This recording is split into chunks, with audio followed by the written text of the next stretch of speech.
아이의 질문을 일깨우는 대화를 해야 되는 거죠. 아이가 궁금하게 하는. 어른이 질문을 하는 그 대화가 중요한 게 아니라 아이로부터 질문을 끌어낼 수 있는 대화를 하는 것이 포인트인데, 사실 애가 가져야 할, 아이가 생각하기도 전에 애가 가져야 할 질문을 어른이 먼저 싹 다 해버리는 게, 너라면 어떡하겠니? 나라면 어떡할 것인가? 라는 질문을 사실은 책을 읽으면서 스스로 해야 되는데, 우리는 어른들이 막 대놓고 묻죠. 대놓고 너라면 어떡하겠니? 이 다음에 어떻게 될 거야? 뭐 어떻게 되겠니? 이런 질문들.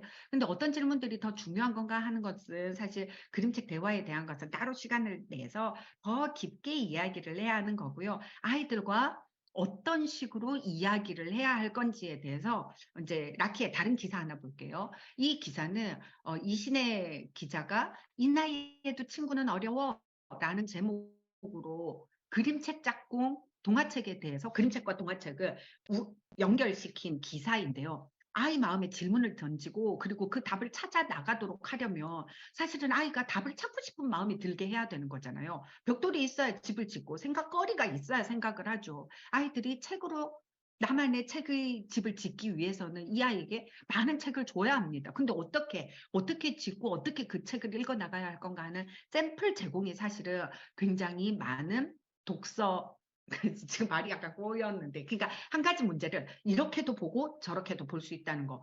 그 중에서 나는 어떤 생각에 더 공감하는가. 처음부터 자기 생각을 만들어내기는 쉽지 않습니다.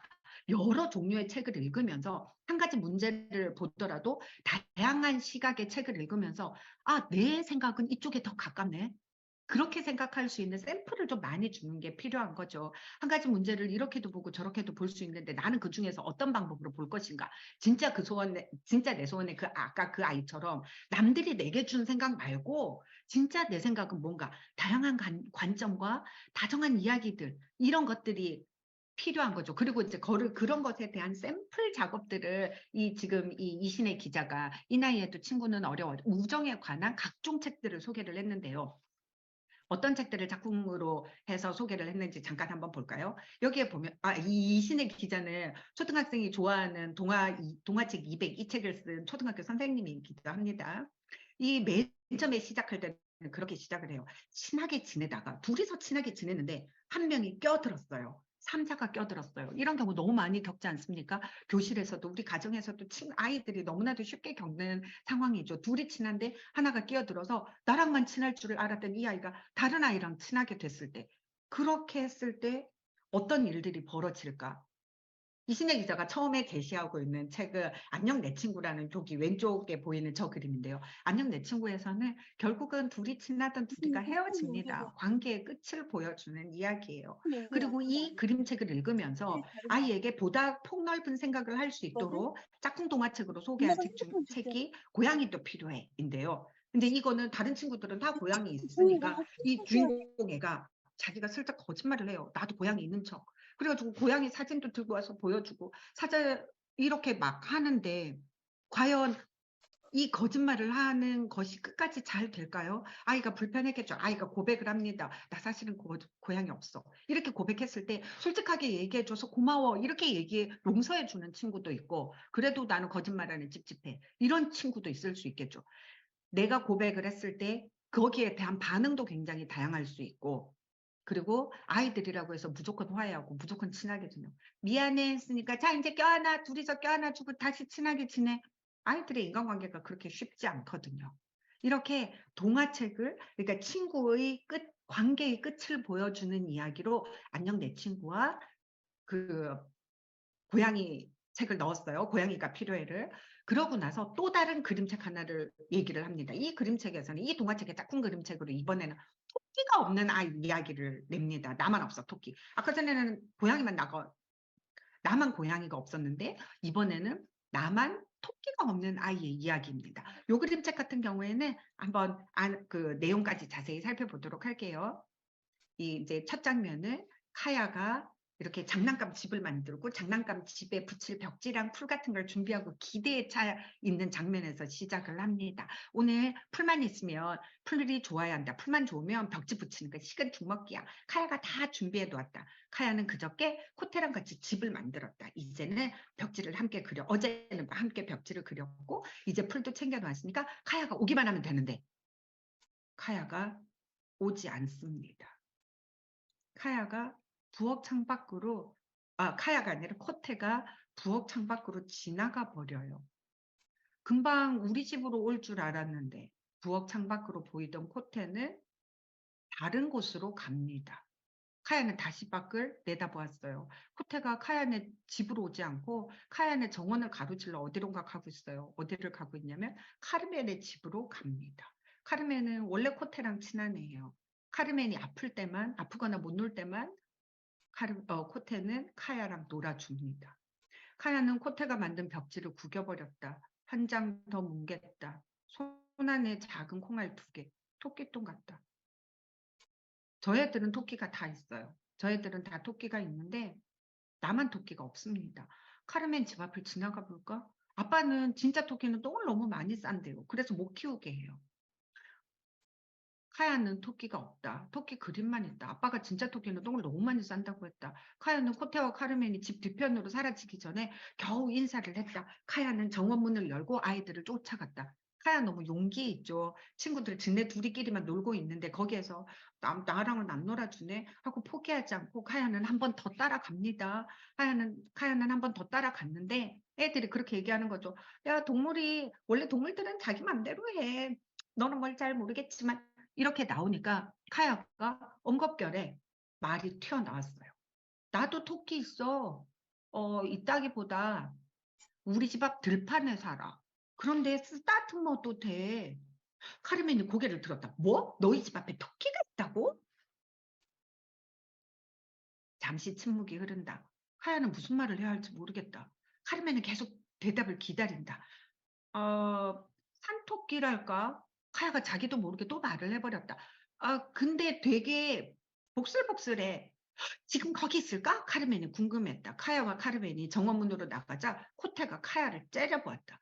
코테는 평상시에는 카르멘하고 놀다가 카르멘이 못 놀 때만 카야랑 놀아주는 애잖아요. 코테는 카르멘이랑 더 친하고 카르멘이랑 더 놀고 싶은데 카르멘이 갑자기 카야네 산토끼에게 관심을 보이니까 화가 납니다. 째려보아요. 코테가 카야를 째려봤다. 카르멘이 소리쳤다. 코테 빨리 좀 와. 저기 오른쪽 페이지에 코테 얼굴 좀 보세요. 코테 표정 좀 보세요. 얼굴이 흑빛이 되었습니다. 아무것도 안 보이잖아. 코테가 투덜거렸다. 카르멘은 카야네 집 들판을 계속 살펴본다. 카야가 아이들의 시선을 피했다. 내일은 올 거야? 내일 올까요? 다음날 아침 일찍 카야는 들판에 나갔다. 숟가락으로 땅에 구멍을 팠다. 먼저 앞뒤로 2개, 그리고 나란히 2개. 토끼 발자국 모양이 그렇게 생겼으니까 그림에서 본 적 있다.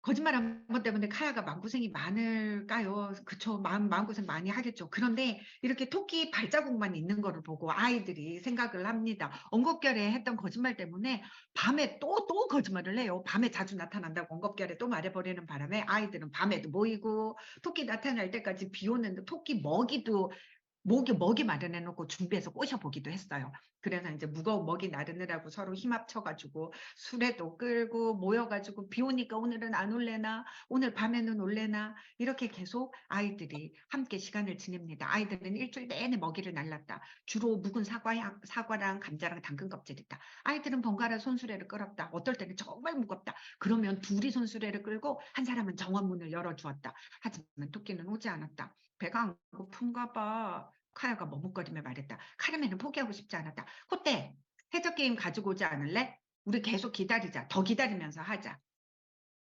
네, 그 전은경님 말씀 따라 이미 아이 셋이 같이 노는 상황이 되었습니다. 셋은 코테네 집에서 해적 게임을 했습니다. 카야네 집에서도 하고 코테네 집에서도 또 게임을 하고 또 여러 번 하고 같이 따뜻한 우유에 꿀도 타 마시고 카르멘이 집에서 시나몬도 가져오고 아이들은 이제 창밖에 있는 토끼만 기다리지 않고 같이 해적 게임도 하고 같이 놀아요. 유주의 심유정님 말씀 따라 아이들이 함께 토끼를 보고 싶어서 일심동체로 힘을 합쳤죠. 이렇게 지내던 어느 날 저녁 코테가 외칩니다. 저기 봐!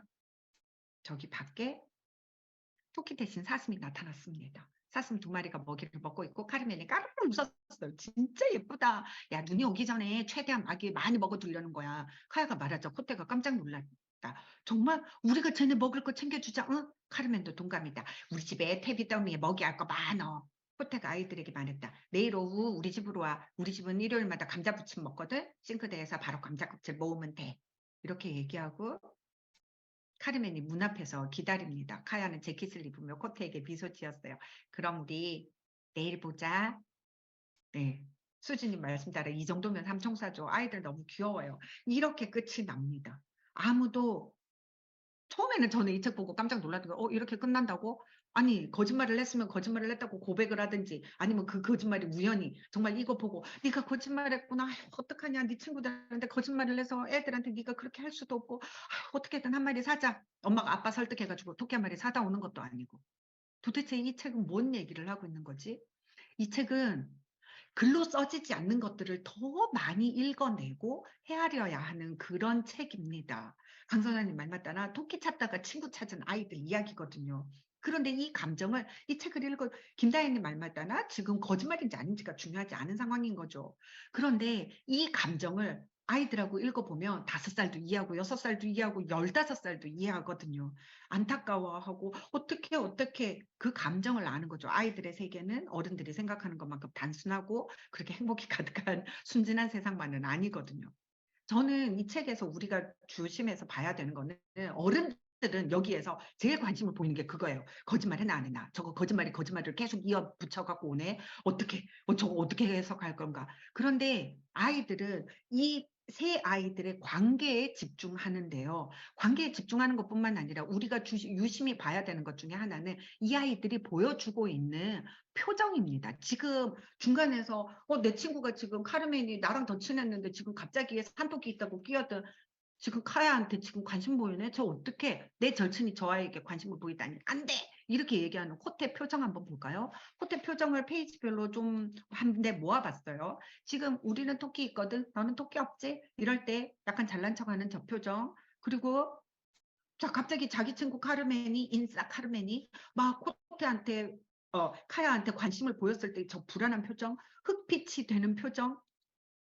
하지만 저렇게 째려보고 이러다가 어느샌가 같이 함께 시간을 보내는 시간 동안 코테 표정이 점점 풀려요. 그래서 맨 마지막 장면에는 저렇게 코테가 다정하게 카야를 쳐다봅니다. 이런 그림을 읽어내는 것도 굉장히 중요한 문해력입니다. 비주얼 리터러시인 거죠. 시각 정보. 상대방의 얼굴 표정을 읽을 줄 아는가? 지금 코로나 때문에 3년을 보내고 난 우리 아이들이 가장 못하는 것 중에 하나가 상대방의 표정을 읽고 감정을 알아차리는 것들 같은 거죠. 옛날에는 그렇게 얘기했대요. 동양인들은 눈에서 감정을 읽고 서양인들은 입으로 감정을 읽는다고 했대요. 그래가지고 이모티콘 보면 우리는 이렇게 눈 웃고 있는 눈 위에 2개 이렇게 있는 걸 보면 우리는 웃고 있는 모양이라고 생각을 하잖아요. 근데 서양 사람들은 이 이모티콘을 보고 이렇게 위로 이렇게 산처럼 솟아있는 우리 웃는 눈 이모티콘을 보고 이게 웃는 눈이라고 생각하지 않는다는 거예요. 서양 사람들은 이렇게 그 괄호 하나를 붙여가지고 얘기하는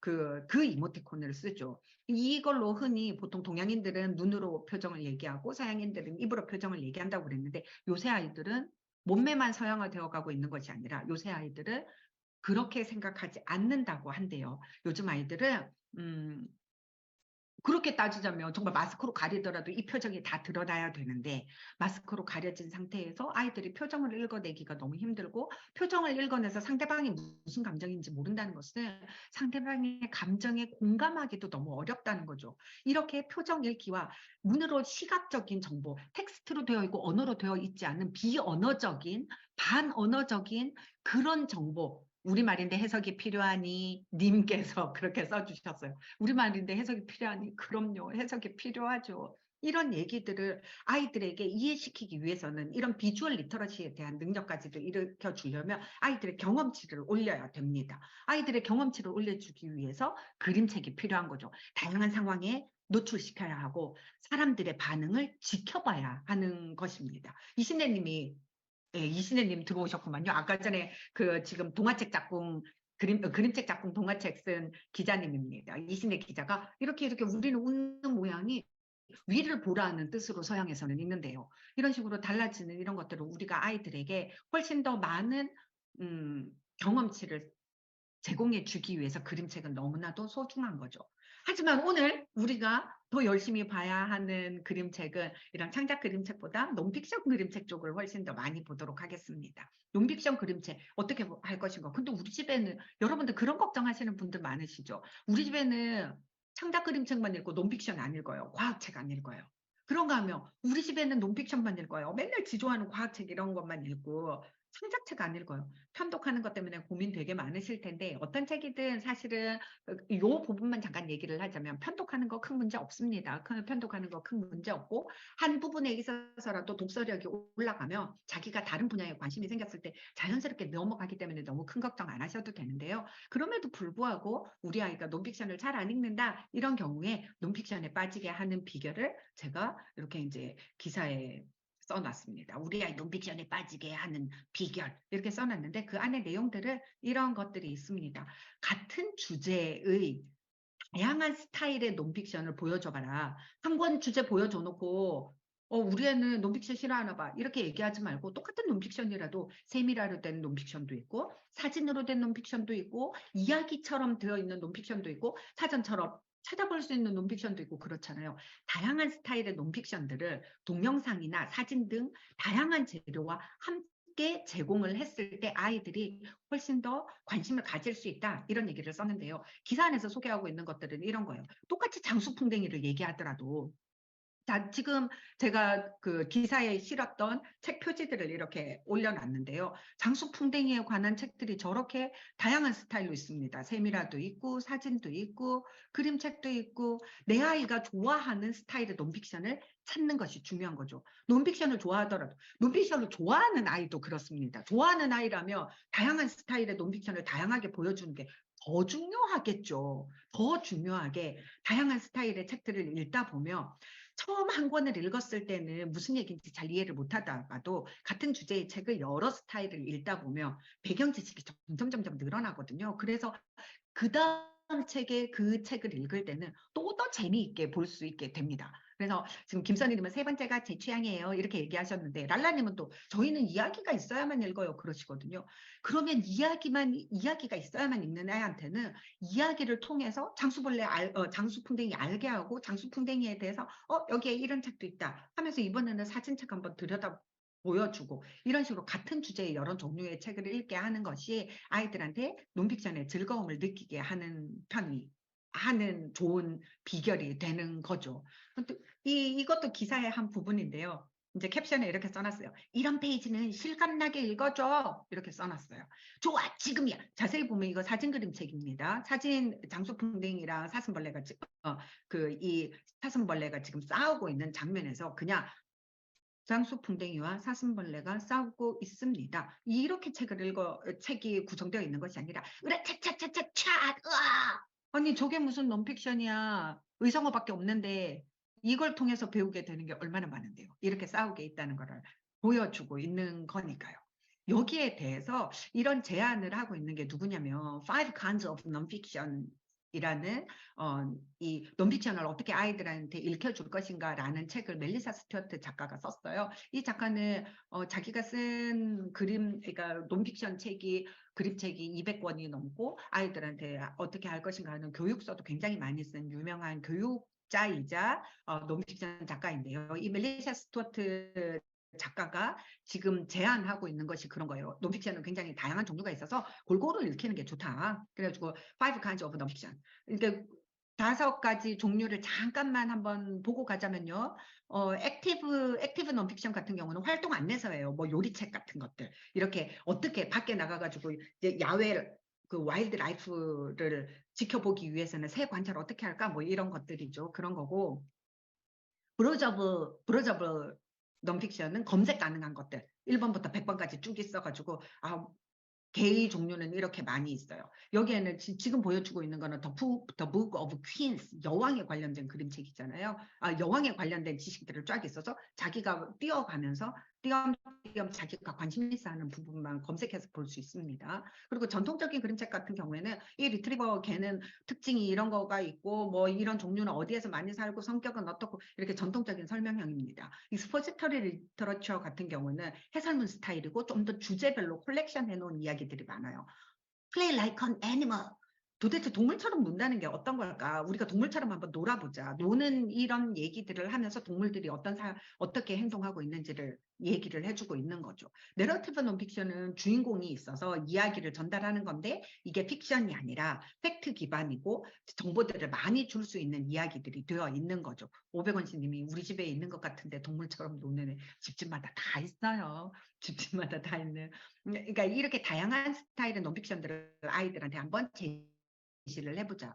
그런데 이렇게 다양한 주제에 다양한 스타일의 논픽션을 제시하는 건 좋은데 이렇게 제시할 때 성장 단계를 굉장히 고려를 하셔야 합니다. 제가 기사에서 그 얘기를 썼어요. 우리 집 애가 하도 심심해서 그랬어. 이 보리출판사에서 나온 이 책을 좋아하길래 제가 보리출판사에서 나온 다른 책도 보여줬거든요. 심심해서 그랬어는 영유아부터 볼 수 있는 책이에요. 이렇게 시골 풍경이 세밀하로 그려져 있고요. 이렇게 심심해서 그랬어. 집에 어른 없는 사이에 도리가 심심해가지고 동물들 이렇게 문 열어주거든요. 그랬더니 이 안에 있던 동물들이 다 집 밖으로 나오는 이런 얘기인데 이 이야기를 통해서 집에서 어떤 동물들을 키우는지 그 동물들은 어떻게 뛰고 어떻게 가는지를 보여주는 너무너무 아름다운 책이죠. 이 책을 보고 저희 애가 하도 좋아하길래 제가 보리출판사에서 나온 또 다른 시리즈를 하나 더 보여주지 않았겠어요, 애한테. 고구마는 맛있어. 이것도 진짜 아름답고 좋거든요. 그래서 이 책을 보여줬는데 제가 생각을 못했던 것은 똑같은 이런 거랑 하더라도 안에 쓰여 있는 용어들이나 이런 것들이 제가 우리 아이에게 보여줬던 그 나이에는 어울리지 않았던 거예요. 3살, 4살 이때 보여줬었거든요. 그때 이제 안에 보면 어른이 보면 너무 아름답습니다. 날씨가 따뜻해졌어요. 할머니가 퉁가리에서 고구마를 꺼냈어요. 그러면 애들이 뻥해집니다. 퉁가리가 뭐지? 큰 고구마, 작은 고구마, 썩은 고구마, 마른 고구마, 겨우내 갈무리 해두었던 고구마가 수북이 쌓였어요. 겨우내는 뭐지? 갈무리는 또 뭐지? 할머니는 고구마를 골라요. 조금 썩은 것은 도려내고 삶아 먹을 거예요. 많이 썩은 것은 쇠죽 끓일 때 넣고. 쇠죽은 또 뭐야? 여물이 쇠죽이죠. 너무 썩은 것은 거름으로 쓸 거예요.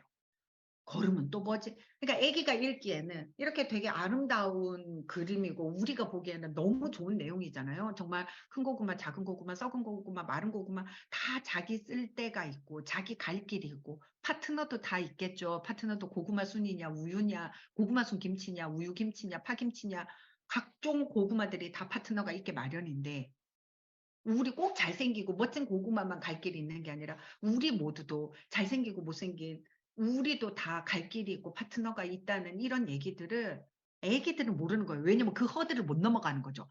그 겨우내, 통가리, 갈무리, 뭐 쇠주 이런 것들을 못 넘어가니까 논픽션을 그림 예쁘다고 보여줄 것도 아니고 아이에게는 꼭 굉장히 그 연령을 잘 고려해야 되는구나. 성장 단계를 고려해서 보여줘야 한다. 그리고 2번에서 제가 그 얘기를 써놨어요. 동영상이나 사진 같은 다양한 자료를 함께 보여주면 아이가 훨씬 더 재밌어 한다.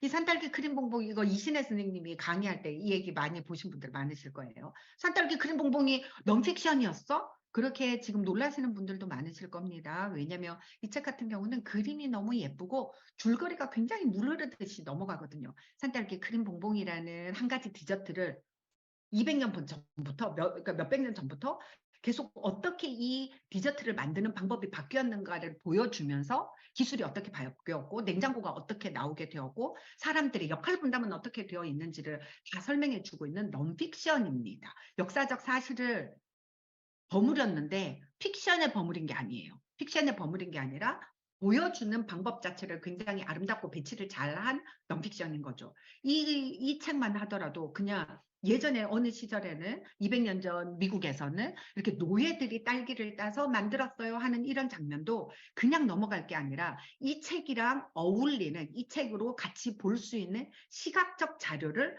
보여주라는 얘기를 지금 제가 하고 있는 겁니다. 이 장면만 보더라도 저게 시각적 자료, 다른 동원할 수 있는 객관적인 자료 뭐가 있지? 예, 이정님이 지금 서아님이 노예들 나오는 장면 너무 슬프다 이렇게 얘기하셨는데 저기에 있는 저 체크무늬 하나도 다 팩트에 기반한 겁니다. 저 당시에 노예들이 많이 입고 있던 옷들 그리고 엄마를 따라서 같이 아동 노동을 해야 했던 저 노예들의 이야기들 같이 가는 거고요. 이 책에 굉장히 많은 분들이 마음 아파하는 장면이 이 장면이죠. 정말 이 책은 홍주환님 말씀대로 아이랑 이야기할 게 너무 많은 책인데요. 이렇게 백인 주인들이 같이 밥 먹는 시간 동안 위에 흑인 아이가, 흑인 노예가 뭔가를 이렇게 줄을 잡고 있어요. 줄을 잡고 있는 위에 있는 저게 뭐냐? 저게 선풍기입니다.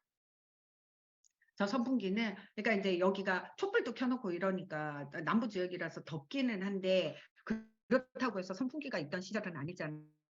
위에 파리를 쫓을 정도, 미풍이 생길 정도로만 저렇게 큰 판을 휘둘러서 그 선풍기 노릇을 하는데 저거를 누가 흔들었냐? 예, 노예들이 했습니다. 아까 전에 이 그림 속에 있는 것처럼 어린이가 하기도 하고요. 이 자료 사진처럼 밖에서 누워가지고 저렇게 하기도 하죠. 이런 것들이 그러니까 그냥 하나 지나가는 페이지가 아니라 다 팩트를 기반으로 해서 당시의 상황을 그대로 재현하고 있는 책입니다. 조하나님께서 지금 이 책 이름 뭔가요? 그러셨는데 예, 산딸기 크림 봉봉이고요. 이 책뿐만이 아니라 노예 이야기 그러면 이 책 빠질 수 없죠. 아이들이 시각적인 자료 그러면 이 책에서 제일 많이 놀라는 한 장면이 나오는 거예요. 이거는 사실은 뭐 시각 자료 안 보더라도 너무 시각적인 충격이 큰 건데 저렇게 산딸기 크림봉봉 읽으면서 동원할 수 있는 또 하나의 시각 자료입니다. 이 자유의 길 같은 경우에는 노예들이 어떻게 그 배 타고 아프리카에서 오게 되었는가 이 얘기를 담고 있거든요. 여기에 보면 노예들이 배 타고 올 때 배에서 쫑그리고 앉아가지고 온 게 아니라 저렇게 다 누워가지고 왔다고 합니다. 아래 위로 이렇게 지그재그로 누워서. 너무 끔찍하고 너무 충격적인 풍경이죠. 이것도 작가가 그냥 이렇게 상상해서 그린 게 아니라 다 자료들을 바탕으로 하고 있습니다. 넌픽션뿐만이 아니라 픽션을 읽을 때도 옆에 있는 이 이야기의 배경이 객관적인 사실을 바탕으로 하고 있을 때는 배경으로 하고 있을 때는 같이 보여주면 아이가 책에 훨씬 더 재미를 끌어오게 됩니다. 픽션을 볼 때도 자료를 함께 보면 이게 내 삶과 직결되어 있구나. 이 그냥 꿈 같은 이야기가 아니라 지금 제가 보여드리려는 파리의 작은 인어 이 이야기는 픽션이에요. 픽션이고 파리에 있는 어느 분수대 위에 있는 돌로 만든 인어의 이야기예요. 아니 근데 저거랑 나랑 무슨 상관이야? 아니 뭐 다 꾸며낸 얘기 아니야? 아니 이게 꾸며낸 이야기가 아니라 실제 파리를 배경으로 하고 있다라는 것만 보여줘도 아이들이 이 책의 이야기를 훨씬 더 나의 것으로 받아들이기가 쉽습니다. 왜냐하면 파리가 실제하고 있는 줄은 아이들도 아니까요. 그렇다면 어떤 식으로 그 실제하고 있는 자료를 하고 있는지 같이 한번 볼게요. 첫 장면은 파리의 이제 콩코드 광장에서 시작을 해요. 아무도 그 인어의 이름을 불러주지 않았어. 파리에서 가장 아름다운 콩코드 광장 한가운데 그 바다의 분수 꼭대기에 있는 인어 말이야. 이 인어의 존재는 픽션이지만 인어가 앉아있는 이 콩코드 광장에 바다의 분수는 진짜 있는 겁니다. 여기에 앉아있는 인어는 자기가 인어면서도 한 번도 바다를 못 가본 거예요. 한 번도 바다를 못 가봐서 그 위에서 맨날 생각을 합니다. 나는 어쩌다가 여기 오게 되었을까? 늘 여기에 있었던 것만 같지만 이곳은 어쩐지 마음 편하지 않아. 이곳은 나의 집 같지 않아. 바다가 있다는데 바다에는 사람들이 수영하는 곳이라는데 그 바다에 가본다면 얼마나 좋을까. 작은 인어가 밤마다 꿈을 꾸지요. 그랬더니 다른 이 바다의 분수에 있는 다른 인어들이 말려요. 우리 중에 제일 좋은 자리에 있으면서 무슨 말이야. 지금 가지고 있는 것에 만족을 해야지. 저 위에서 보는 파리는 얼마나 아름다울까? 야, 거기 좋은 자리에 있으니까 너는 뭐 바다에 가고 싶다 뭐 그런 소리 하지 마. 하지만 인어는 아무리 빛나고 아무리 아름다워도 어쩐지 이곳이 자기 곳 같지 않아서 자기 바다를 너무 가보고 싶어 하는 거예요. 그러다가 어느 날 얘가 있는 데가 지금 이 작은 인어가 앉아 있는 데가 분수대잖아요. 분수잖아요. 이 분수에 누군가가 동전을 던지면서 소원을 빌어야 되는데 엄마가 이렇게 동전을 던져주면서 애 보고 뱅자맹 소원을 빌어봐. 그런데 애가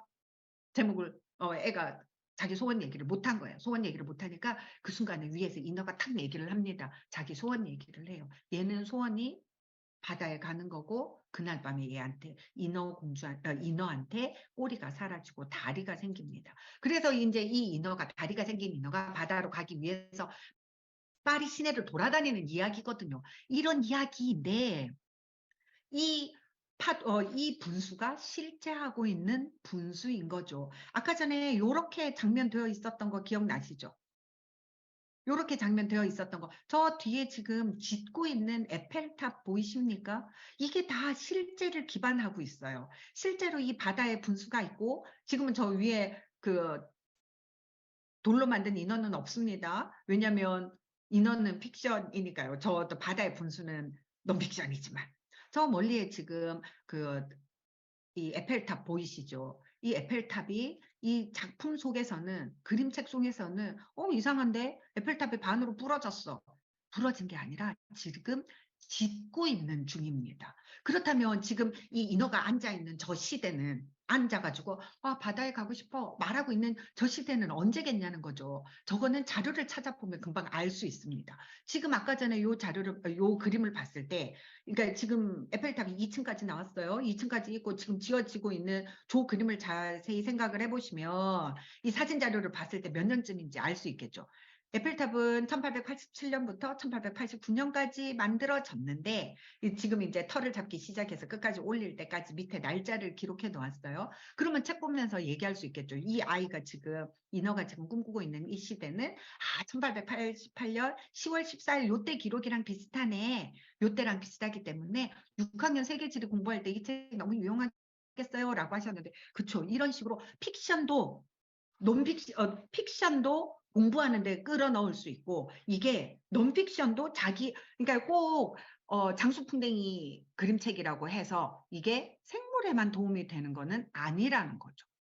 이렇게 파리가 나오는, 파리의 인어가 나오는 이야기라고 해서 이게 어떤 단어를 공부하고 이것뿐만이 아니라 질이랑도 연결이 되고, 선생님들이, 엄마가, 양육자가 어떤 부분, 어떤 주제로 연결시키는가에 따라서 너무나도 무한한 이야기들이 많이 나올 수 있는 거죠. 아까 전에 그 장면 다시 돌아가다 보면요. 아니, 아까 전에 1888년 한참 에펠탑이 지어지고 있는 때구나를 깨닫고 나서 보면 저 분수 앞에 서 있는 여자의 드레스가 좀 특이합니다. 어떻게 엉덩이 뒤로 뽕 하고 나와 있어요. 저 시절의 의상은 저랬거든요. 이 자료는 블루밍데이 출판사 드라이브에서 다운 가능하다고 지금 채팅창에서 이신혜 선생님이 지금 채팅 주소, 그 자료 다운 받을 수 있는 주소 올려놔 주셨으니까요. 필요하신 분들은 이제 빨리 캡처해 놓으셨다가 나중에 한번 들어가 보시기 바랍니다. 복합적인 배경 지식과 이야기가 어떻게 연결되는지를 연결해보는 그 경험 자체가 굉장히 아이들에게 학습적인 효과를 냅니다. 김선희님 말씀 따라. 여기에서 보면 하다못해서 이 인어가 걸어가면서 만나는 존재 하나하나가 다 실제로 있는 존재들이에요. 저렇게 그냥 그림으로 알록달록 그려놓은 것 같지만 아니 실제로 있는 거네. 이 책도 아까 전에 제가 진짜 내 소원에서도 앞면지랑 뒷면지를 얘기를 해드렸는데요. 이 책의 앞면지는 파리 지도입니다. 이 책도 앞면지 뒷면지가 볼만하거든요. 앞면지는 파리 지도지만 뒷면지에 가면 이 작은 인어가 어디를 돌아다니면서 바다를 향해 갔는가, 그 발자국들이 다 나와 있는 특별한 지도가 됩니다. 똑같은 지도지만 이건 누구든지 가질 수 있는 텅 빈 지도이고, 책을 읽음으로 해서, 그러니까 이제 이 인어가 여행을 함으로 해서 이 파리가 얼마나 나에게 특별한 것이 되었는가를 알려주는 그런 건 거잖아요. 독서도 이런 것이죠. 그냥 있을 때는 아무것도 아니던 파리가 이 책을 읽음으로 해서 엄마 우리 파리 한번 가봐. 여기에 정말 작은 인어가 있는지 없는지 바다의 분수 가보고 싶어. 이렇게 얘기할 수 있는 특별한 나의 이야기로 만들어 나가는 과정. 일반 맵을 더 맵으로 작은 인어가 더 맵으로 만들어 나간 것처럼 독서를 통해서 우리는 아이들이 세상을 그냥 밖에 있는 세상이 아니라 나를 위한 세상, 나와 연결이 있는 세상, 이렇게 연결을 할 수 있는 거죠. 여러분들 뭐 파리 가기는 너무 멀다 이렇게 생각되시면 수원화성 한번 가보시겠어요? 라키비용 제이 그 다웅에서 저희가 이번에 수원화성 특집 기사를 썼어요. 수원화성 특집 기사가 있는데 정유진 기자가 썼습니다. 여기에 보면 그림책을 어떤 여행에 어떻게 이용할 것인가를 굉장히 단계별로 잘 해놨습니다. 1단계, 다양한 탈 것으로 역사를 흘려듣기. 애들 그 수원화성 가기 전에 어떤 책들을 좀 읽었으면 좋겠는가. 유치에서 초저는 요 책 추천, 중학년은 요 책 추천, 부모들은 옆에서 설명 좀 해줄 만한 거 요거 추천, 이렇게 그 단계별로 다 나눠 놨습니다. 박미연님이 파리는 멀고 화성은 가깝다 이렇게 하셨는데, 그쵸? 김선희님처럼 아이를 앞세워서 유럽 여행 한번 하시든지, 유럽 여행 가는 거 연습 삼아 책과 내 삶과 공부가 어떻게 연결되는지를 경험하는 그런 책을 내 것으로 만드는 과정. 그걸로 수원화성 한번 가보셔도 좋을 것 같습니다. 수원화성에서 그러면 2단계에서는 무슨 책을 봐야 되고 수원화성에 가가지고 어디로 어떻게 어떤 코스로 구경하면 너무 좋아. 뭐 이런 것까지 다 되어 있고요. 갔다 오고 나서 막판에 기록하는 것은 이제 갔다 오고 나서 수원화성에서 뭘 보았다 하고 기록을 하는 것을 추천을 하는데 이런 기록을 우리 선조들은 어떻게 했는가 이런 것까지 다 되어 있으니까요. 그러니까 그냥 단순히 그 책에 파리가 나오니까 그 책은 파리 여행할 때 필요하겠지 이게 아니라 그 책을 내 여행과 연결시키는 하나의 샘플링으로서 수원 화성 기사를 해놓고 있으니까요. 여러분들이 한번 따라해 보시는 거 진짜 되게 좋으실 것 같아요. 그러니까 그러므로 해서 수원 화성에 대해서 알게 되는 것이 아니라 그것뿐만이 아니라 어떤 한 책을 공간과 연결하고 나의 추억과 나의 기억으로 연결시키는 역할들을 어떻게 할 수 있는지 한번 샘플링을 해볼 수 있는 것인 거죠. 그리고 그렇다면 이런 논픽션을 가정에서 하는 게 이렇게 같이 여행도 가고 뭐 관련 자료들을 유튜브에서도 찾아보고 구글을 누르시면 다 있어요. 그런 것들을 해보는 건 좋은데 학교에서 선생님들이 오늘 강의 선생님들 너무 많이 들으시죠? 학교와 도서관에서 논픽션을 더 많이 읽히는 방법은 무엇이 있을까? 이거 아까 전에 봤던 멜리사 스튜어트 작가의 추천 방법입니다. 멜리사 스튜어트 작가의 그 Five Kinds of Nonfiction 거기에 나오는 책 종류, 거기에서 나오는 책을 제가 정리를 했는데요. 1. 교실과 도서관에 잘 보이게 전시한다. 일단 눈에 띄어야 읽는다. 2번 북토크를 하거나 다 같이 어떤 한 책을 읽고 그 책에 대해서 이야기하고 뭐 활동하는 그런 북토크를 하거나 책 시식회 등 관련 행사를 연다. 책 시식회를 여는 것도 좋대요. 3번 북클럽 같이 이렇게 함께 읽는 것들을 해도 된다. 위에 북토크는 뭐 저자를 초청할 수도 있고 그 부분에 대해서 잘 아는 사람을 불러서 이야기를 하고 그럴 수도 있겠죠. 4번은 시사 문제나 교과 과정 등 논픽션이 나와 관련이 있음을 알려준다. 지금까지 지금 계속 제가 얘기를 했던 게 이 논픽션과 이 이야기가 나와 어떤 관계가 있는지를 알려주면 아이가 훨씬 더 책이 빠진다 이 얘기를 하는 거잖아요. 수원 와서 한번 책 들고 여행 한번 가본 아이는 다른 곳을 여행 갈 때도 관련 책 한번 찾을 수 있고 책이 나에게 굉장히 중요한 정보를 주고 역할을 할 수 있구나 이런 얘기를 하는 거죠. 박은경님 말씀 따라 내 삶과의 연결고리 그쵸. 책이 내 삶과의 연결고리를 어떻게 하고 있는가를 경험시켜 주는 것이 한번 경험시켜 주면 그 다음 이후로는 경험이 자기가 알아서 확장할 수 있는 거라는 거죠. 책 시식회가 뭐냐면요. 책 시식회는 이런 겁니다. 북 테이스팅이라고 해서 영미권에서는 사실 굉장히 많이 하는 활동인데요. 이거는 그러니까 시식회라고 해서 이제 우리가 마트에서 이렇게 돌아가면서 한 입 먹어보는 요 시식회뿐만이 아니라 여기는 자리에 앉아서 먹는 시식회입니다. 지금 사진 자세히 보시면요. 이렇게 프린트를 해놨어요. 그러니까 식탁에 이렇게 접시랑 그 포크, 숟가락 이런 거 프린트된 이 테이블 매트를 다 깔아놓고 앞에 우리가 시식해야 할 책을 쌓아놓는 거죠.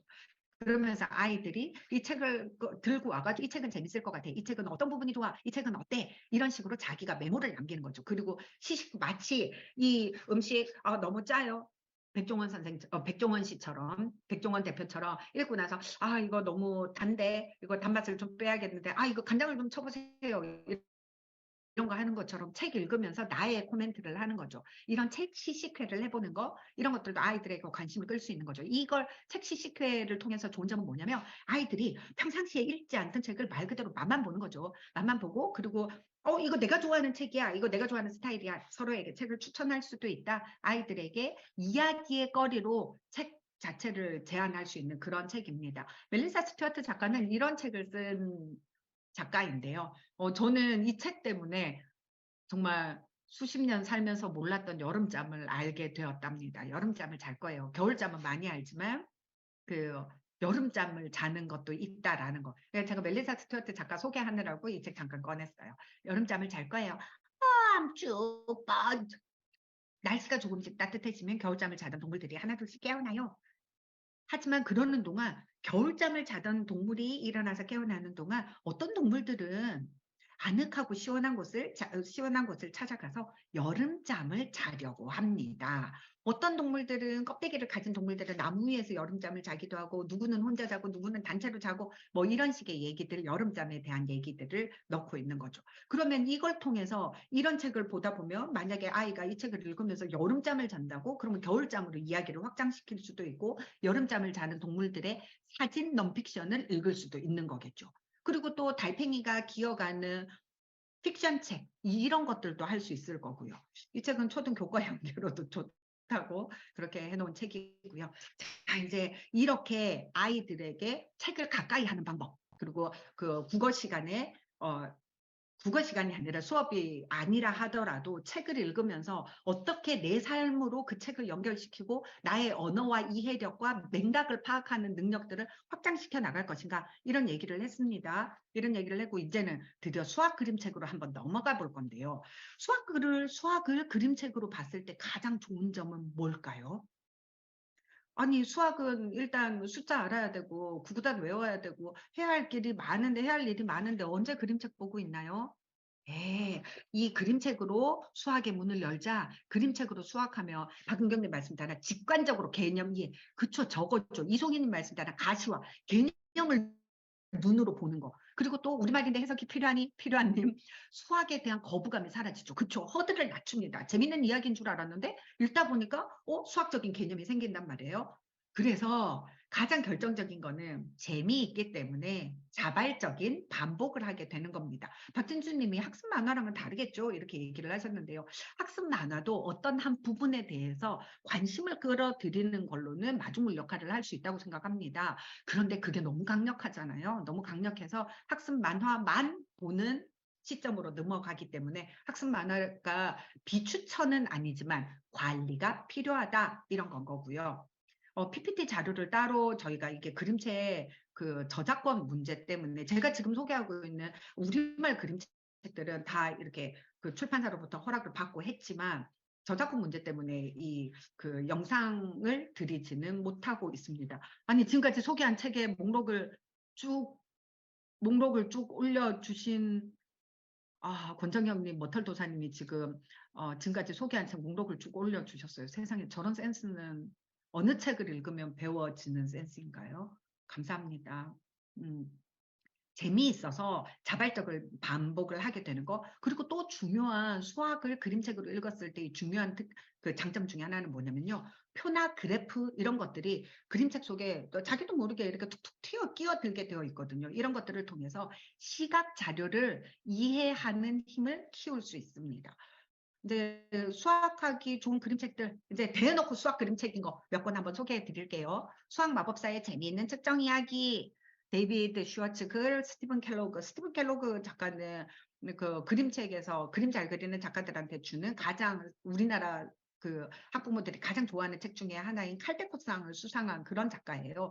그러니까 그 외국 작가들은 보면 창작 그림책으로 굉장히 큰 상을 타고 거장이라는 얘기를 듣는 분들이 넌픽션 그림책 되게 많이 그리고 이러는 거 정말 되게 저는 참 좋아 보이는데요. 이 수학 마법사의 재미있는 측정 이야기 이거는 안에 어떤 내용이냐면요. 안에 지금 표지만 봐도 그런 얘기들이 있죠. 공룡 무게는 몇 톤일까? 공룡 한 마리가 달려가면 100m는 몇 초 만에 뛸까? 공룡은 키가 몇 미터일까? 공룡은 물은 얼마나 많이 마실까? 여기에서 굉장히 중요한 특징이 하나 나옵니다. 뭐냐면 아이들은 자기가 좋아하는 주제 키워드가 있는 책은 글자 많고 어려워도 본다는 거죠. 이게 지금 수학 마법사의 재밌는 측정 이야기라고 번역이 돼서 그렇지 제목과 표지만 보면 수포자 도망가게 생겼다고 하셨는데 사실 너무 저거는 어른들 취향 저격으로 만든 제목이죠. 원래 제목은 저게 아닙니다. 제가 지금 기억이 안 나는데. 이 안에 보면 내용이 이런 식으로 되어 있어요. 그러니까 이제 수학 마법사랑 같이 이걸 궁금해하는 아이들, 공룡은 도대체 물을 얼마나 많이 마실까? 뭐 이런 걸 궁금해하는 아이들을 데리고 수학 마법사가 선사시대로 갔어요. 선사시대에 갔더니 달리기 시합을 할 때도 거리에 대해서 생각을 해보고 그래야 되는데 또 자기 키와 몸무게에 대해서 궁금하기도 한데 뭘 어떻게 기준이 없으니까 잘 정하기가 힘든 거예요. 그래서 아이들이 신별님이 지금 millions to measure 저거라고 네 맞아요. 저거 제목입니다. 저기에서는 신기한 스쿨버스 느낌인데요. millions to measure 이래가지고 라임 살린 제목들 이렇게 해서 훨씬 더 부담 없이 읽을 수 있거든요. 그래가지고 이제 이 선사시대에서 얘네들이 가가지고 뭐를 목격을 하냐면 우리가 키 같은 거를 재야 되니까 하나 기준점을 정하자. 야, 이제 그럼 발로 몇 발인지를 재보자. 그랬는데 무슨 문제가 생겼게요? 우리 아들 네 키는 4피트란다. 아빠 발 4개 크기네. 여러분들 그 서양 영미권에서 많이 쓰는 이 거리 재는 단위 중에 피트 아시죠? 이 피트가 발 하나 발이 풋이잖아요.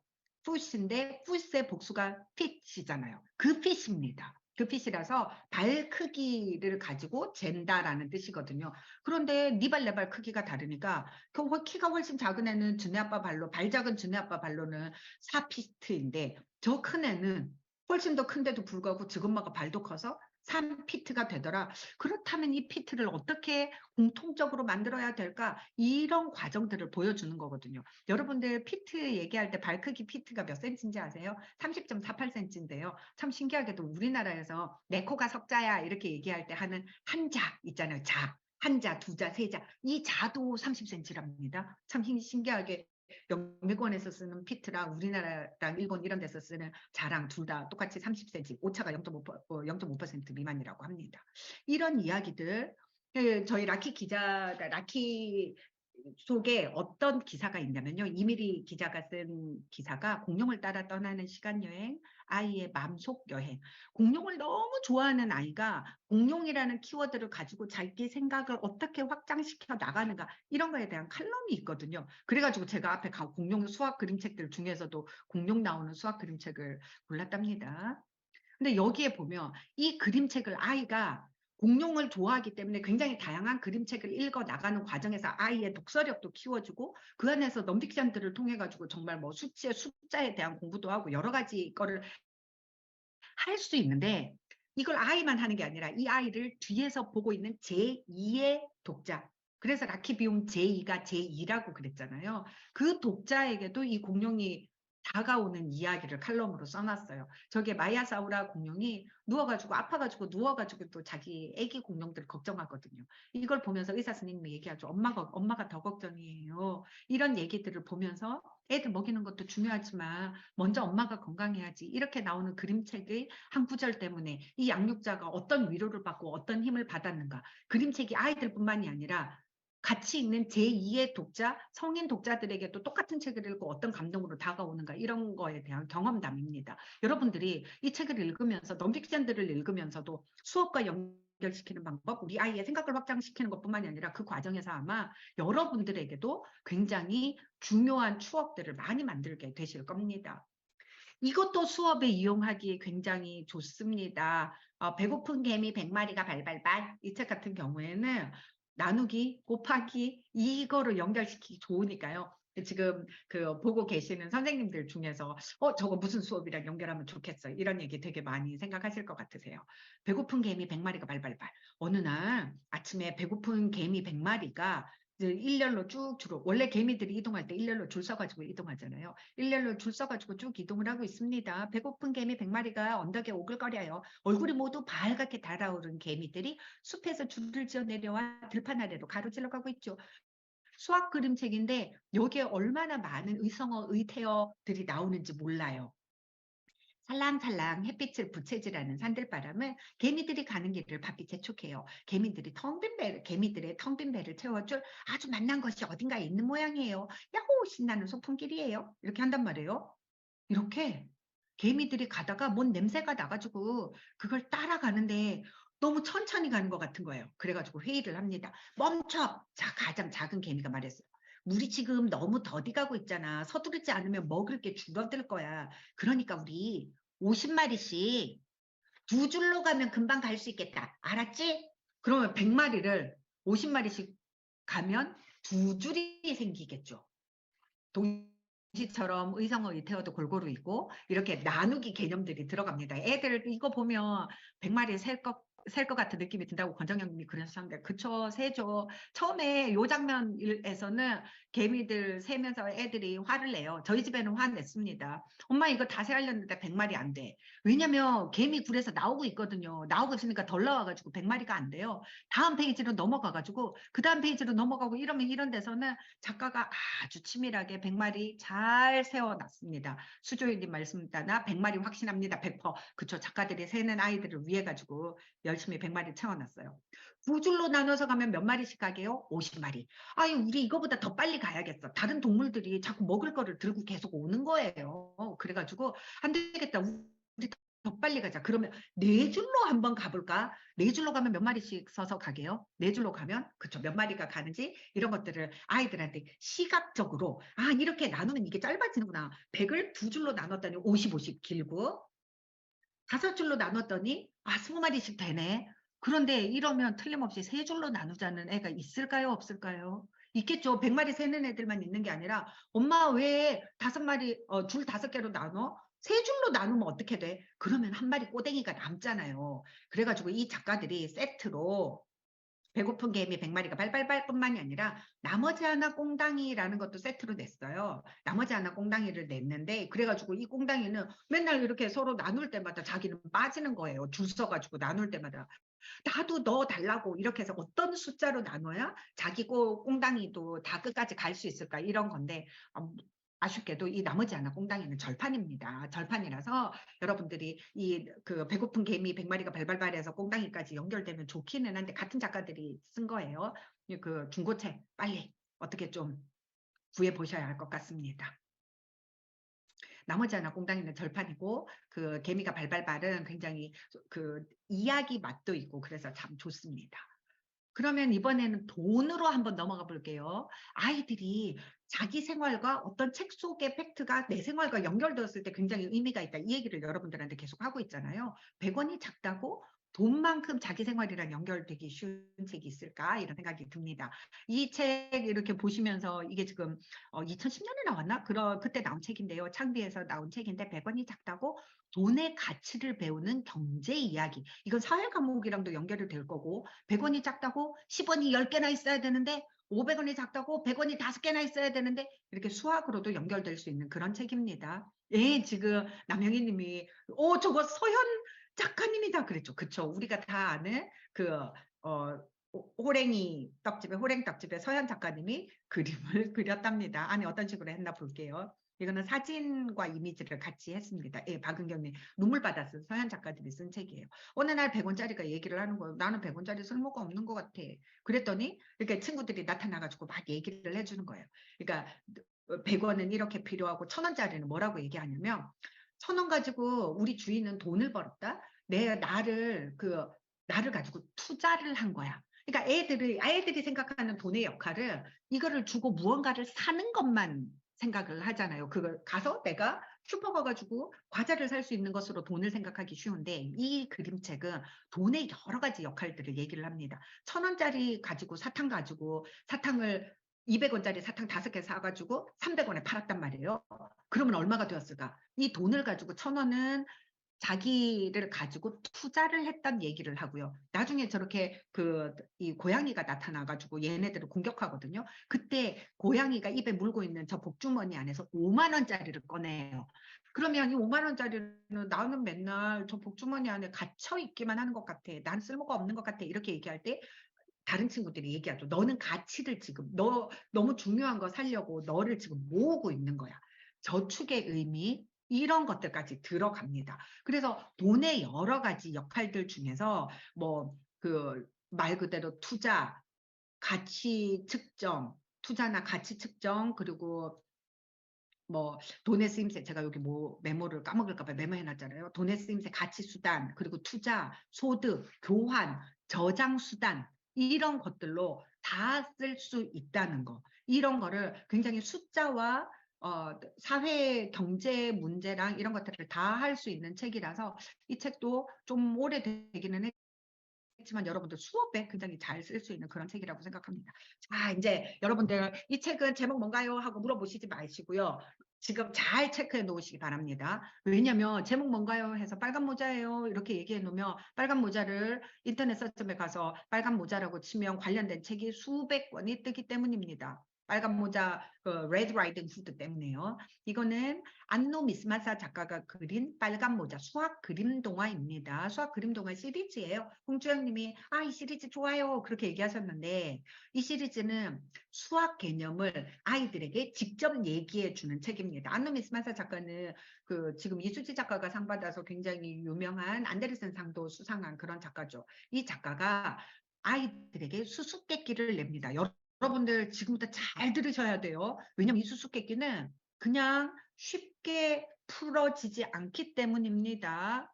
제가 미리 경고하자면 지금 이 책에서 나온 문제, 내가 지금 이제 기본이 이런 거예요. 이제 세 명이 모자를 씁니다. 모자를 쓰는데 나는 내가 무슨 색깔 모자를 썼는지 몰라요. 내 눈에 보이는 두 사람의 모자 색깔만 보고 내가 무슨 색깔의 모자를 쓰고 있는지 알 수 있을까? 맞힐 수 있을까? 이 퀴즈가 오죽하면 예전에 민사고에서 민족사관학교에서 그 학교가 원래 인터뷰 해가지고 면접에서 굉장히 애들을 많이 걸러내잖아요.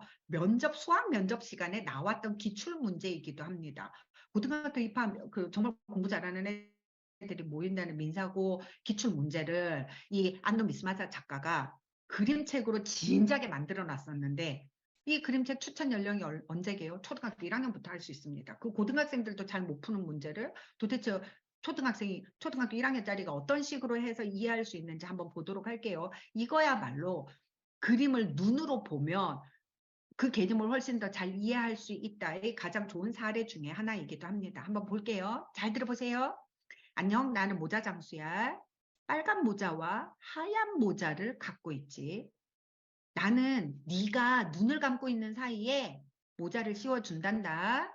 이렇게 시작을 합니다.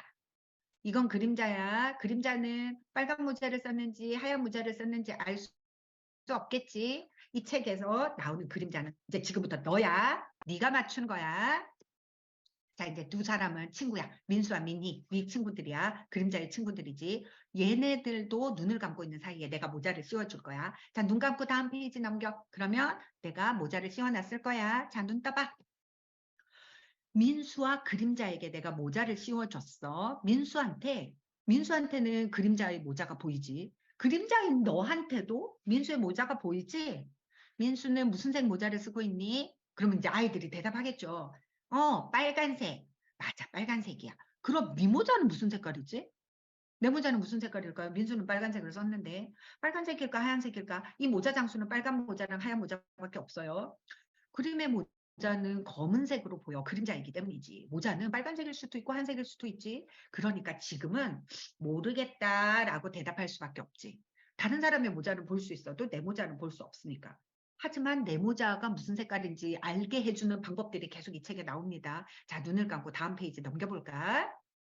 이번에는 빨간 모자와 하얀 모자를 한 개씩 갖고 와서 민수와 그림자에게 씌웠어. 민수야, 네 모자는 무슨 색이지? 그랬더니 민수가 빨간색이요. 그랬어요. 민수도 자기 모자가 무슨 색인지 모르는데 어떻게 알았을까요? 민수야, 근데 너 그걸 어떻게 알았니? 모자가 안 보이니까 그냥 아무렇게나 말해본 거예요. 그래. 조금만 더 생각하면 알 수 있었을 텐데. 그림자야, 그럼 네 모자는 무슨 색이지? 왜 조금만 더 생각하면 알 수 있을 거라고 했을까요? 그림자에게 물어봅니다. 그럼 네 모자는 무슨 색이야? 두 개 중에 한 개가 빨간색이고 한 개가 흰색 모자인데 지금 민수가 빨간 모자를 쓰고 있어요. 그러면 그림자는 무슨 색깔 모자를 쓰고 있을까요? 두 개 중에서 한 개가 빨간색이고 다른 한 개는 하얀색이니까 민수의 모자가 빨간색이면 그림자의 모자는 하얀색이지. 자기 모자가 보이지 않아도 상대방의 모자를 보면 알 수 있어. 자, 눈을 감고 다음 페이지 넘겨봐. 이 장면에서 애가 민수야, 네 모자는 무슨 색이지? 빨간색이요. 근데 어떻게 알았어? 그랬더니 그냥 아무렇게나 말해본 거예요. 이렇게 얘기했을 때 여러분들 같으면 그래, 조금만 더 생각해 보면 알 수 있을 텐데 이렇게 대답하시나요? 이렇게 대답 안 하고 야, 네 머리는 장식품이냐? 제대로 생각 좀 하고 대답하라고. 뭐 이렇게 되지 않겠어요? 그러니까 그 저는 이 책 읽으면서 아이들에게 설명은 이렇게 하는구나를 가르쳐 준 책이기도 합니다. 저희 아이들은 제가 만약에 말로 제가 알아가지고 설명했으면 이 문제를 못 풀었을 수도 있을 텐데 이 책은 너무너무 차근차근 설명을 해주기 때문에요. 정말 1학년, 2학년 아이들도 이 사고방식을 따라오더라고요. 지금 벌써 포기하신 분 나왔어요. 박은경님.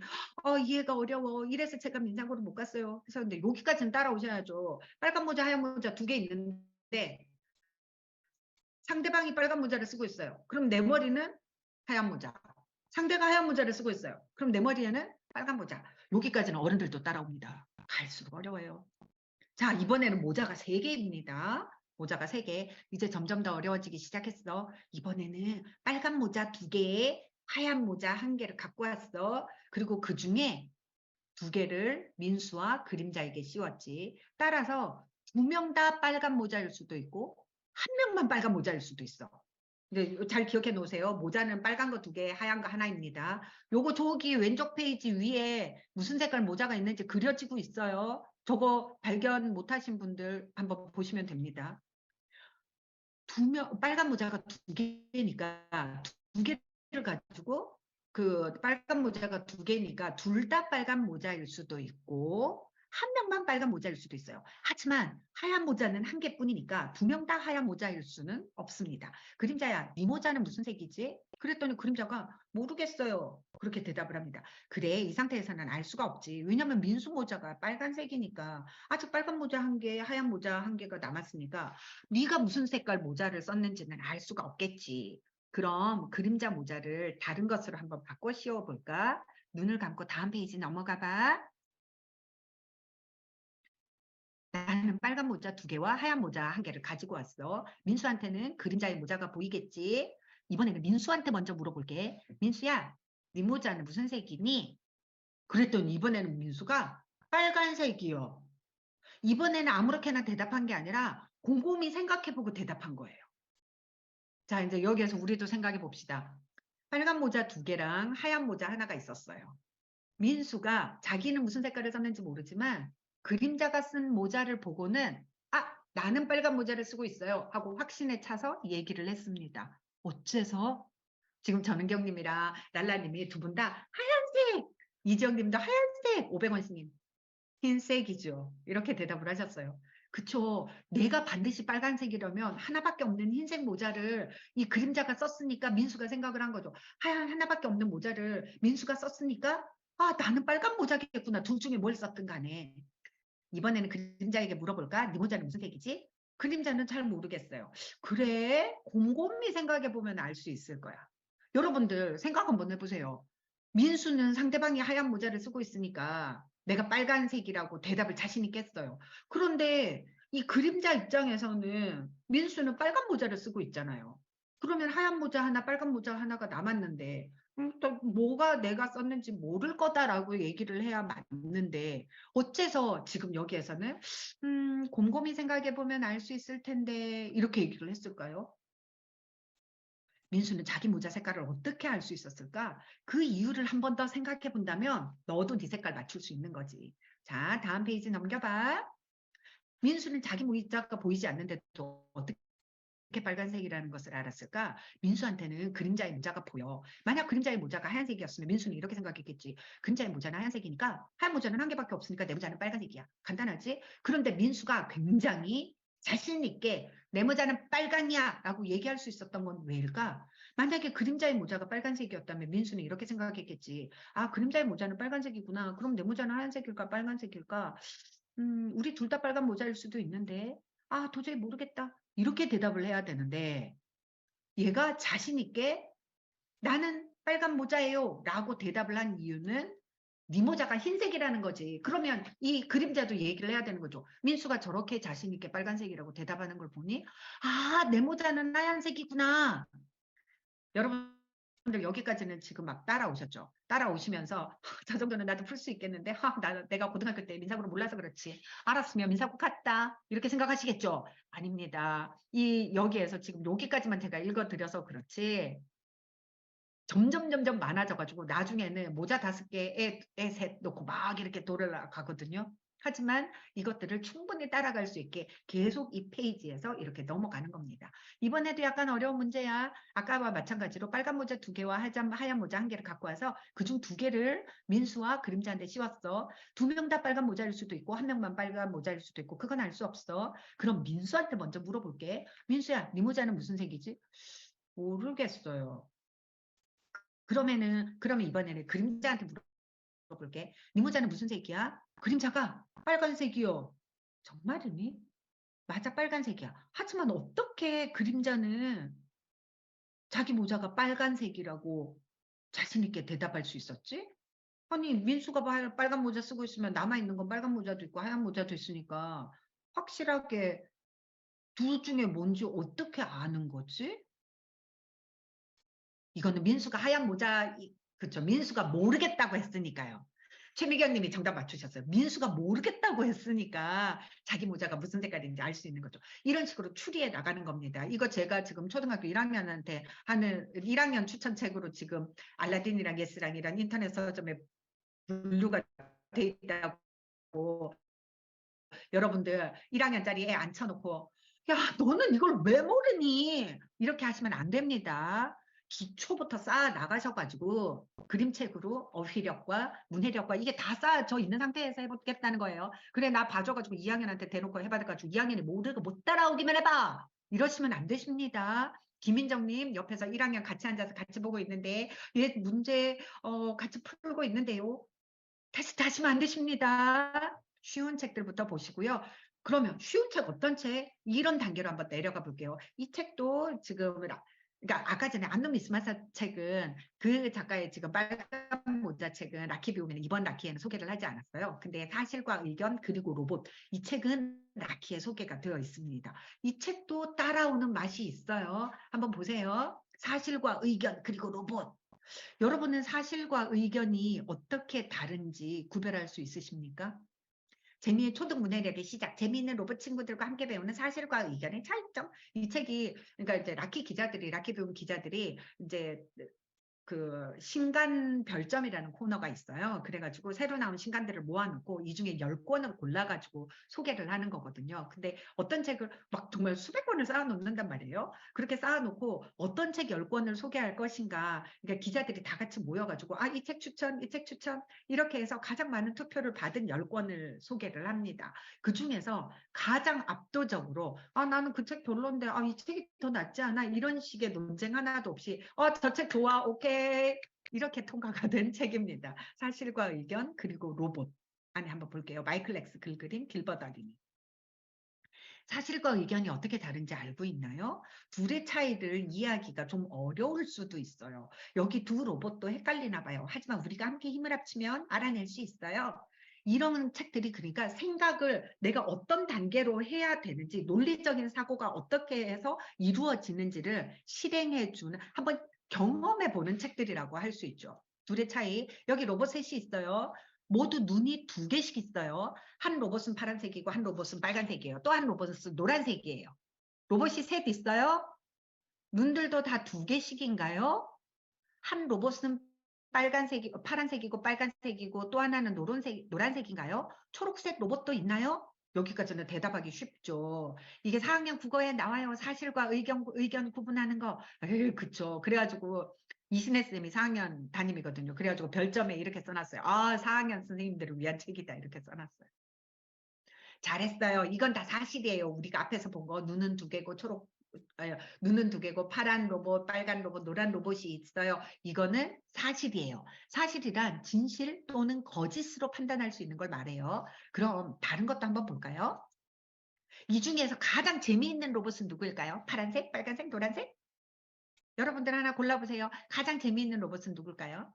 잘 골랐어요. 여러분들이 방금 한 선택은 하나의 의견이에요. 왜냐하면 누구는 파란색을 고르고 누구는 빨간색을 고르고 누구는 노란색을 고를 거니까. 그럼 파란색이 제일 재미있어서 빨간과 노랑을 고른 사람들은 틀렸다. 아니죠. 이거는 의견입니다. 의견이란 여러분이 느끼고 생각하는 것이에요. 꼭 사실은 아니에요. 의견을 낸다는 것은 멋진 일이고 우리는 모두 자기 의견을 갖고 있어요. 의견은 우리를 아주 특별하게 만들어주죠. 하지만 정말 중요한 것은 사실과 의견이 어떻게 다른 건지를 아는 거예요. 이렇게 봤을 때 여기 로봇이 있어요. 로봇이 있는 건 사실인가요? 의견인가요? 사실이죠. 이 로봇은 초록색이에요. 이건 사실인가요? 의견인가요? 사실이죠. 초록색은 로봇에게 잘 어울리는 색깔이에요. 이건 사실인가요? 의견인가요? 의견이죠. 점점 익숙해지고 있죠. 자, 이번에는 좀 어려울 거예요. 이 로봇은 크기가 큰가요? 어떻게 생각하세요? 이 로봇은 크기가 큰가요? 음, 비교할 만한 다른 로봇이 있어야 됩니다. 알 수 없음이 답인 거죠. 강선아님 등등등 이럴 때는 기다려야 해요. 더 많은 정보가 생길 때까지 말이에요. 더 큰 로봇이랑 있을 때는 이 로봇은 작고 초록색 로봇은 작고 초록색 로봇보다 더 작은 로봇이랑 있을 때는 더 큰 로봇이죠. 이거는 의견이 아니라 사실입니다. 초록색 로봇은 주황색 로봇보다 크다. 그러면 이거는 사실인가요? 의견인가요? 사실이죠. 이런 것들이 비폭력 지금 최미경님께서 너무 중요한 얘기 하셨어요. 비폭력 대화의 첫 단계 관찰 단계에서 사실과 의견, 판단을 구분하는 연습이 굉장히 중요하다. 이게 정말 비폭력 대화의 시작인 거죠. 내 생각을 우기지 않는 거. 논리적으로 우리가 생각해 나가는 거. 자, 이제 9시 반까지 강의인데 9시 25분이라고 알람이 울렸습니다. 제가 5분 동안 영어 그림책은 시작도 못했는데. 이렇게 사실과 의견을 훈련시키는 이런 책들이 있습니다. 이 로봇들은 춤추는 걸 좋아해요. 어떤 로봇의 동작이 가장 멋진가요? 여러분의 선택은 사실인가요? 의견인가요? 한 로봇은 팔이 2개고 다른 로봇은 팔이 4개예요. 이건 사실인가요? 의견인가요? 네, 이런 책들이 있고요. 영어 그림책은 시작도 못했는데 영어 그림책은 지금 남정희 님이 영어 그림책은 영어 그림책 지도사 과정에서 하세요. 그렇게 하셨는데 예, 그 영어 그림책 지도사 과정 들어주시면 더 감사하겠고요. 그리고 다음 달에 제가 엄마표 영어 어떻게 할 건지에 대해서 특강 한 번 더 합니다. 특강을 합니다. 그때도 같이 해주시면 감사하겠는데요. 영어 그림책에서 제가 그냥 원래는 뭐 이런 것들 소개해 드리려고 했어요. 영어 그림책도 한 가지 주제로 굉장히 다양한 형태를 고를 수 있다. 지금 스파이더, I'm trying to love spiders. 저런 제목을 갖고 있는데 나는 지금 거미를 사랑하고 싶어요. 사랑할 거예요. 사랑하려고 시도할 거예요. 이런 제목인데 저런 제목으로 거미는 다리가 8개라서 내가 진짜 좀 사랑해 볼 거예요. 거미 털이 있지만 사랑해 볼 거예요. 뭐 이런 거예요. 그래서 굉장히 그 넌픽션 책이고요. 이런 거미를 다루고 있는 굉장히 다양한 형태의 전설을 이야기도 있고 그림책도 있고 사진집도 있고 되게 많이 있다. 이런 얘기들을 해드리려고 했었어요. 이런 얘기를 해드리려고 했고 그러니까 요즘은 현대 지금 상황을 반영하고 있는 그림책들도 되게 많다. 이것은 Keeping the City Going입니다. 코로나로 그 아무도 외출할 수 없고 격리되어 있어야 했던 그 시절에 저렇게 배달해주고 도시 기간 산업들을 이끌어 가줬던 사람들의 이야기들 그리고 뭐 인물책도 옛날 맨날 첫날 이렇게 뭐 오래된 사람들 말고 당장 이렇게 세레나 윌리엄스랑 비너스 윌리엄스 같이 이렇게 현대적인 사람들도 되겠다 이런 얘기들을 많이 하려고 했는데요. 이 라키비움 제이의 파닉스를 하는 아이가 딱 읽으면 좋을 그림책에 대해서 정정혜 스님께서 글을 써주셨어요. 이제 첫 영어 그림책 공부법 뭐 이런 들을 쓰신 되게 이제 정정혜 선생님 강의를 들어보신 분들도 굉장히 많으실 거예요. 정정혜 쌤이 파닉스 하는 아이가 딱 읽으면 좋을 그림책을 총집합을 해준 그리고 파닉스랑 그 그림책을 파닉스에 어떻게 연결을 시킬 것인가에 대해서 설명해 주는 칼럼을 쓰셨는데요. 이 칼럼에서 제일 여러분들한테 선물로 해주고 싶은 페이지는 이 페이지입니다. 만약에 이 페이지 이렇게 딱 캡처해 놓으시면 조 책들 지금 둥둥님이 이 기사 너무 좋았어요. 90% 성공했어요. 이렇게 얘기하셨잖아요. 다 이 책 정말 너무 재밌는 책들로 쏙쏙 골라놨거든요. 그래가지고 이 책 재미있게 잘 그러니까 지금 그러니까 제가 다른 자료는 못 드려도 빨리 요거 캡처하셔가지고 요 표지들을 보시고 나서 아이들에게 그림책 읽어주면 정말 파닉스 할 만한 그 그때의 친구들한테 굉장히 좋은 책입니다. 지금 9시 30분이 돼가지고 여러분들한테 인사를 드려야 되는데요. 여러분들 정말 함께 해주셔서 감사드리고요. 그리고 라키빔 제이 그 다홍 출간 기념이니 많지 여러분들이 굉장히 많이 그 라키 비움제이 사주셨으면 감사하겠습니다. 다음 라키 나오면 또 할게요. 그리고 한 달 후에는 제가 엄마표 영어에 대해서 라키 비움제이 안에 있는 엄마표 영어에 관한 제 칼럼의 제목은 뭐게요? 나는 엄마표 영어가 싫다입니다. 왜 싫은지, 그렇다면 좋은 엄마표 영어는 뭔지, 뭐 이런 것들에 대한 얘기들이 있으니까 여러분들 한번 같이 봐주시고요. 그리고 그 다음 시간까지 건강하시기 바랍니다. 감사합니다. 함께 해주셔서 감사합니다. 그리고요, 제가 한 10분 정도, 지금 9시 30분이 됐지만, 한 10분 정도 더 있다가 채팅창을 닫으려고 합니다. 왜냐면 오늘 강의에 대해서나, 엄마표 영어에 대해서나, 이렇게 피드백 주실 부분들, 질문들, 이런 거 남겨놓으시면 제가 다음 강의에 반영하도록 하겠습니다. 혹시 오늘 질문 있으신 거 있으시면 제가 채팅창에다가 같이 하기도 할 거고요. 그리고 엄마표 영어 수강 신청 어디서 하냐고 물어보셨는데 아직까지 수강 신청 못 하고요. 열리게 되면 아마 문자로 알림 문자 갈 거라고 생각합니다. 녹화본이 있으면 좋은데 녹화를 그림책 저작권 문제 때문에 녹화를 하지 않았기 때문에요. 그 채팅창 지금 찾아보시면 여러분들이 그 오늘 소개된 책들 제목 그 권정영님께서 올려주셔가지고요. 그것들 같이 보실 수 있으실 겁니다. 오늘 그림책 목록 대부분은 지금 이 권정영 님이 올려주신 목록 하시면 되고요. 지금 글사대 평생교육원에서 안내가 올라왔습니다. 5월달 제가 하는 특강, 저도 모르는 일이죠. 5월 17일 날 저녁 8시와 5월 10일 10시 이때 특강 신청은 4월 25일부터 글로벌사이버대학교 평생교육원 홈페이지에서 신청하실 수 있습니다. 예, 지금 자유롭게 질문 남겨주시면 제가 지금 당장은 대답을 못 해드려도 특강에 반영을 최대한 할 수 있도록 하겠습니다. 정은희 님이 지금 중학생이지만 영어가 아직 어려운 친구들에게 어떤 게 좋을까요? 하셨는데요. 지금 띄워놓은 저 책들 있잖아요. 저 책들이 파닉스를 배우는 아이들이 읽을 책이지만 절대로 정신연령이 어리지 않습니다.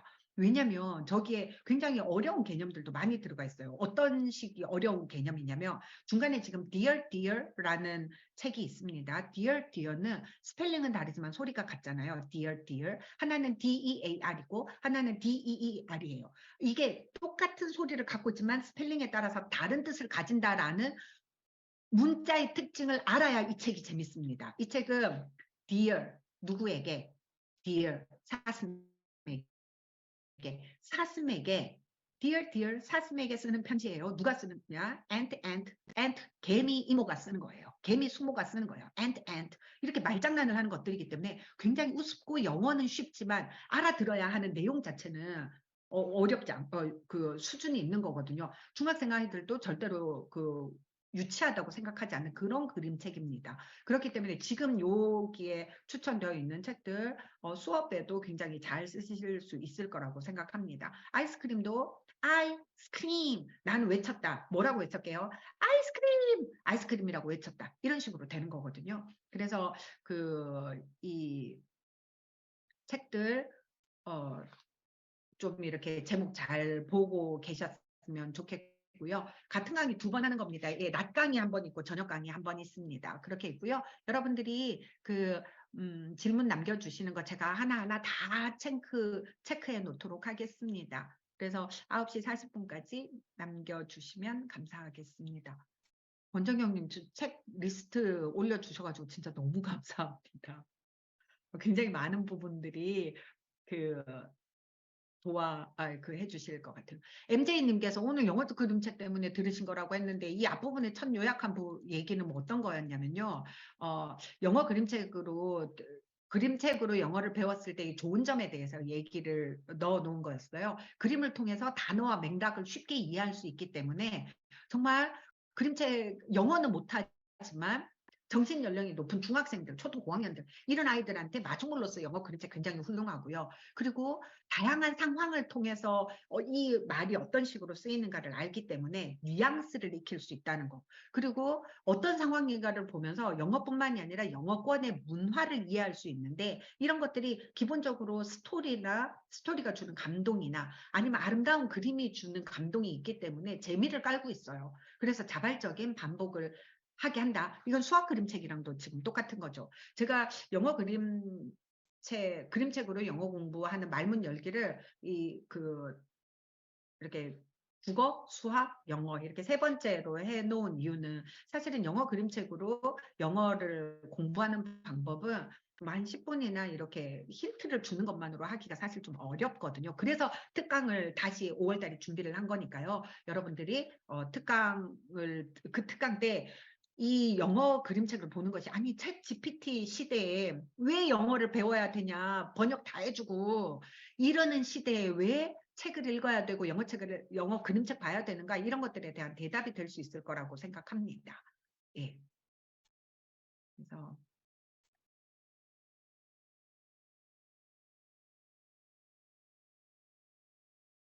동효정님께서 느린학습자 시민회 회원입니다. 라고 하셨는데요. 제가 느린학습자 시민회가 어떤 데인지를 잘 모르겠는데 혹시 근데 굉장히 관심이 가거든요. 제 이메일을 제가 지금 채팅창에 쓰겠습니다. 혹시 그 관련 자료나 이런 것들 제가 좀 알았으면 좋겠는 것 있으면 그 메일로 알려주시면 제가 참조하도록 하겠습니다.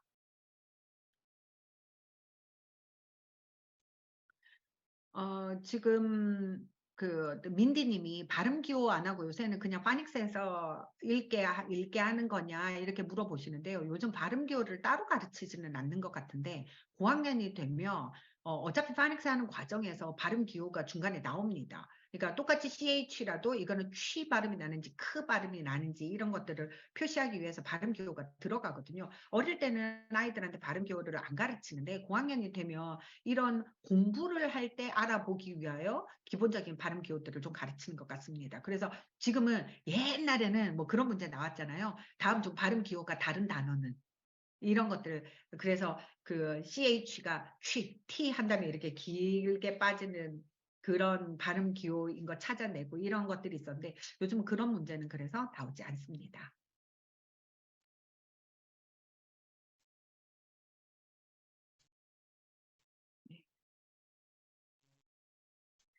지금 김소연 님이 파닉스보다 독서 먼저 시키자일까? 아니면 아니다. 파닉스를 해야 독서를 하지. 이것 중에 어떤 거냐? 이거 질문하셨는데요.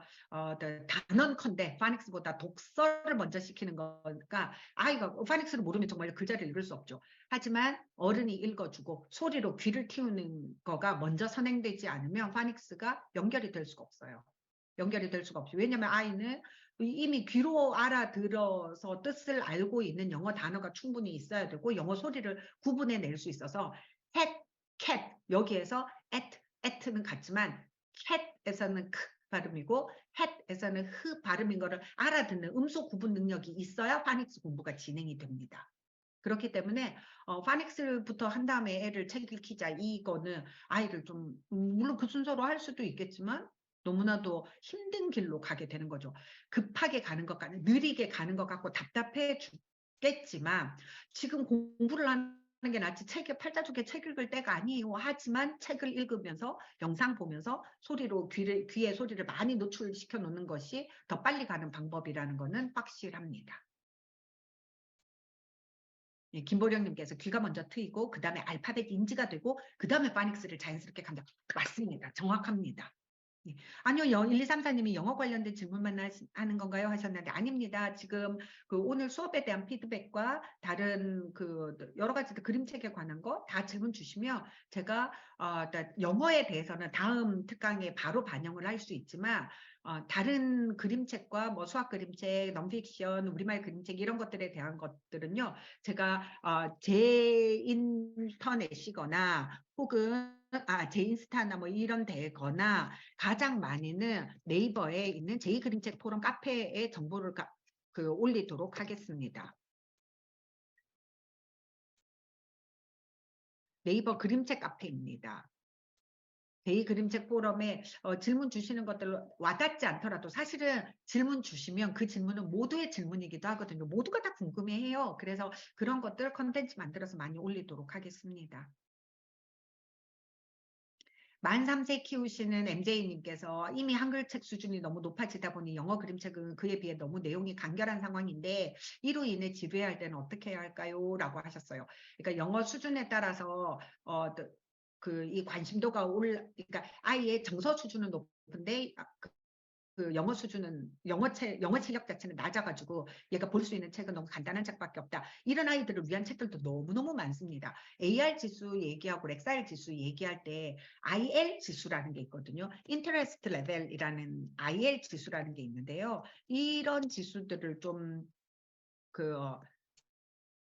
염두에 두셔도 좋지만 사실은 이렇게 지수별로 나눠져 있는 게 우리 아이한테 가는 경우는 잘 없고요. 아까 전에 보여드렸던 책 있잖아요. 그 파닉스 하는 아이들이 보기 좋은 책. 이 책들만 하더라도 아까 전에도 설명드렸다시피 절대로 정서 연령이 낮지가 않아요. 그렇기 때문에 만 3세면 너무 충분하게 읽으실 수 있다고 생각합니다.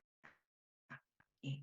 지금 9시 39분인데요. 1분 후에 이제 그러면 창도 닫고 채팅창도 문을 닫도록 하겠습니다. 이 늦은 시간까지 너무너무 많이 참여해 주시고 채팅창 활발하게 해 주시고 잘 참여해 주셔서 정말 감사합니다. 그러면 건강하게 잘 지내시고 다음 달에 뵙겠습니다.